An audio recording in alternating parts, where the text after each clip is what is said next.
আজকে সকালবেলা উঠে দেখি কি কুয়াশা। শীতকালটা আমার ভালো লাগে, কিন্তু ঘুম থেকে উঠতে যে কি মানে আলসেমি লাগে এটা বলার বাহিরে। এটা হচ্ছে আমাদের গ্রামের শীতকালীন সকালের একটা পরিবেশ। এই রাস্তা দিয়েই মানে সকালবেলা আমাদের গ্রামের মা চাচিরা একদম খুব সকালে ব্যায়াম করে আর কি, হাঁটাহাঁটি করে। কারণ শীতকাল, যার কারণে বের হতে তো উঠতেই তো কষ্ট, আর কীভাবে হাঁটবে, যার কারণে এখন আর দেখা যায় না।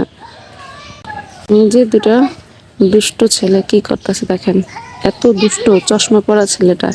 এই আলিয়া শাফ, তুমি কি করো এখানে? হ্যাঁ, নামো।